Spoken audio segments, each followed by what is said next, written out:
In this tutorial, I'd like to go through the tracking options inside of Syntheyes. We're going to look at mainly the supervised or manual tracking, which essentially is a hands-on tracking method with you creating the trackers yourself and then using some strategies to try to get the best track possible. To start tracking, you have to go to the Trackers tab. So go ahead and activate that. And with the Trackers tab active, we actually have to create a tracker. And you can do that either using the magic wand tool here to activate the creation button and then single click in the viewport, or I'm just going to delete that with the delete key. My preferred method is to leave this turned off because you have to manually enable it and disable it, so it's not hard to create a tracker and then forget to disable this, and then when you are intending to edit the tracker you just created, every time you click you create a new tracker. So for example, if I just click, notice this stays active, so if I click again to try to start adjusting, if I don't click in exactly the right spot, I can very easily create a second tracker, which gets frustrating. Then if you try to select, you just keep clicking and selecting tracker after tracker. So what I prefer to do is leave this turned off and use the C key. If you hold down the C key and click and drag, that allows you to interactively place a tracker in the viewport wherever you like, and then if you hold the C key again and click, it'll continuously create new trackers. If you don't hold the C key, nothing happens. You won't accidentally select unnecessary trackers and get a mess in your viewport. So in this scene, we've got a situation where if we play it back, well, first of all, you'll notice that it's playing back extremely fast. That's because by default the playback method in Syntheyes is set to playback as fast as possible. It's best to actually set that to the frame rate. So to do that, you will go to View and set this playback speed to normal speed, and that will force it to play back at the same speed or we defined when we brought the footage in.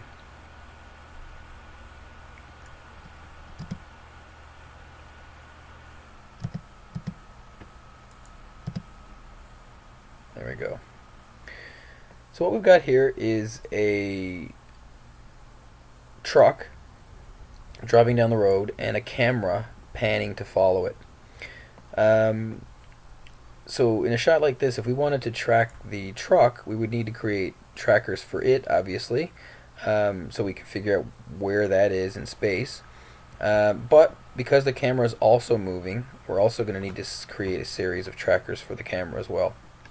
So to track the truck, you're going to be choosing high contrast areas in the truck itself, and to track the camera movement, you're forced to track what the camera sees, and specifically things that aren't moving in the scene. So obviously the environment.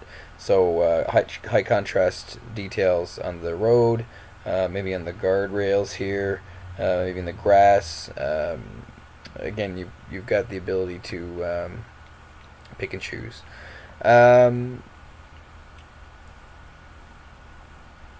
So what all I'm going to do is go through creating a tracker for the foreground, or for the camera, which again will be elements in the scene, in the environment I mean. And then I'll also create a tracker or two on the vehicle, and just go through the process of and the things you might want to think about for each. And then I'll kind of stop the video and just pick up with all the tracking done for the entire scene. So first we'll pick something in the environment, I think I'm going to start with this patch on the pavement right here. So I'm going to zoom in on that. So I'm going to hold down the C key, drop a tracker on that. I'll shrink it down a little bit. And I'm going to make my search box a little bit bigger. So you've got two boxes here when you create a tracker. You've got the inner box, which is the pattern, and the outer box, which is the search distance. You want to adjust each of those. So the pattern is what it's looking for, which you can also see over here. And the search distance is how far it's going to be allowed to look in the frames before and after to try to find that pattern again. So I'm just going to make this, in this case I know the camera is panning left to right, so I'm going to make the search distance box wider in that direction. Once you've got your pattern and search distance defined, just a matter of using the arrow keys to go forwards through the video, and the system will start tracking. And as you can see, it's following along fairly well. Now that car is coming here. It may cause some issues when it gets near. We'll see. Yeah, sure enough it did. So obviously when the car wasn't in the vicinity, that was tracking very cleanly. But the car is definitely causing a little bit of uncertainty as far as the automatic tracker is going. So in a situation like this, in a perfect world, we could go start to finish without having to go hands-on, but realistically every tracker is usually going to require at least some sort of help. So in this case, all I'm going to do is just literally select the tracker myself and the frame where it's having issues and drag it into position. And you can see here, by doing that, this kind of black triangles appeared on the timeline. That shows that I've created a keyframe of my own by overriding what the tracker was saying.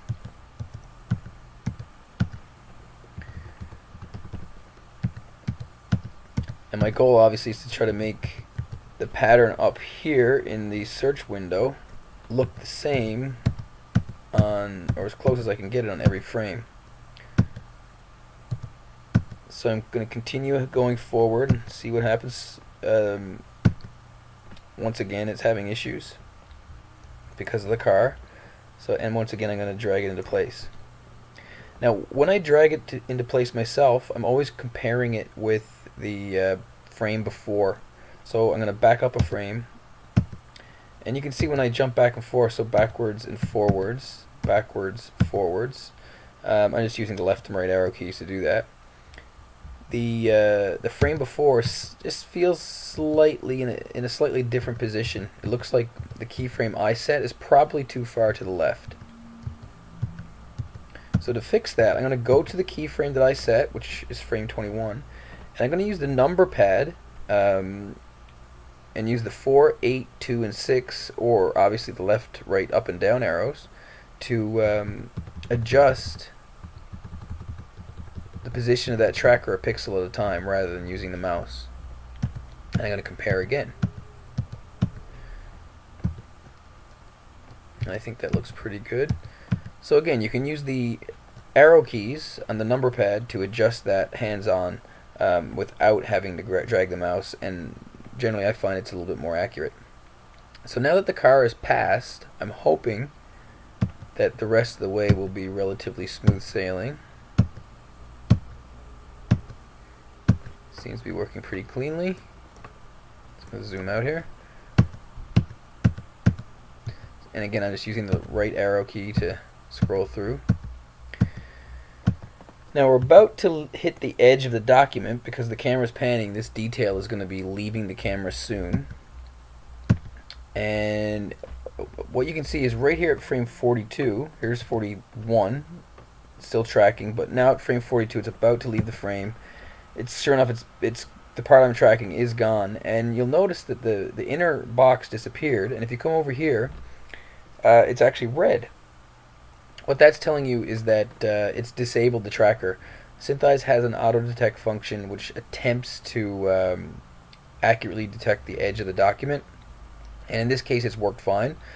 Sometimes you'll get some false positives with that, where it turns off when you don't want it to. If that happens, to re-enable it, all you got to do is, let's turn it back off again here. Just literally click and drag in this window that turns red, and it will reappear. So if it does make a mistake, you could bring it back that way, and you can see you can also reposition the tracker from this window as well. Now in this case, it was correctly turned off, so I'm going to switch this button right here, tracker enabled, to disable it again. And you can see it switches to the yellow icon. So if you want to manually disable the tracker, this is where you do it. We'll talk about that in a second, because I'm going to create one more tracker that and give us a little bit more control. So now that tracker is completely, I'm going to back up and just scroll forward and just again watch.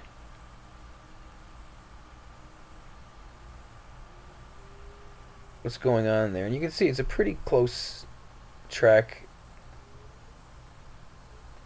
now that I've got it fixed. So once you get one tracker done for the length of its duration and you're happy with it, you should definitely lock the tracker using this button up here in the top right. That will essentially finalize the tracker. You can see as soon as you do that, the outer box, the search box, disappears because it's no longer searching. It's now a finalized tracker.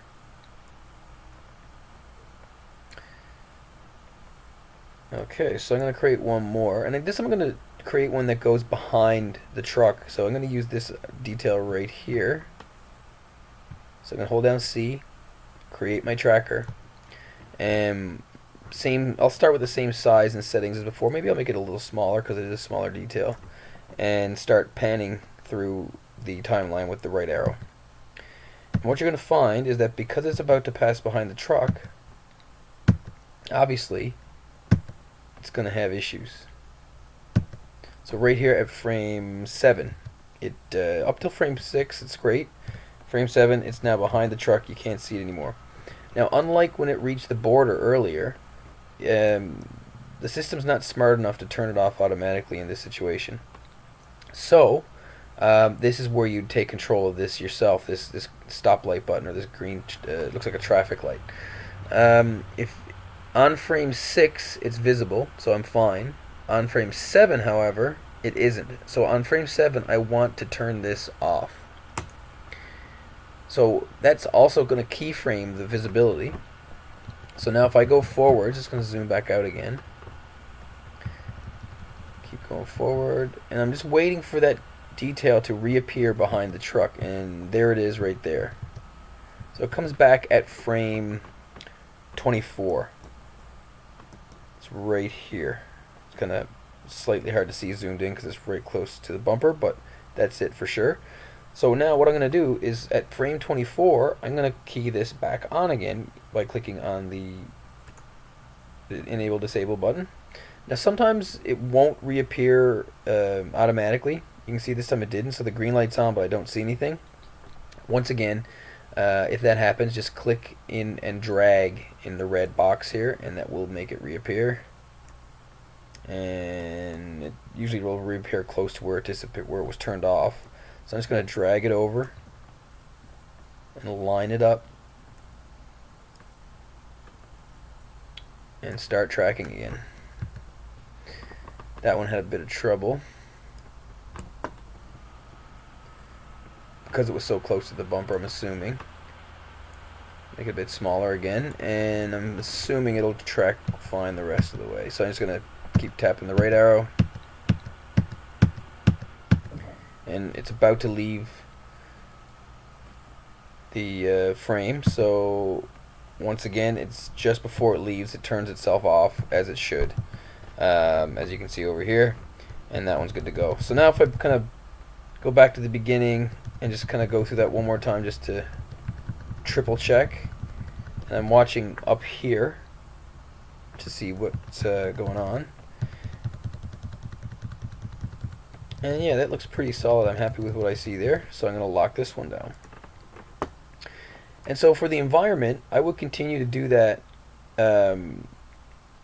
over and over again until, generally speaking, you get between 6 and 15 trackers. In this case, should be enough. One way to diagnose and see if you have enough from a troubleshooting standpoint is by using the graphs editor. If you go to graphs,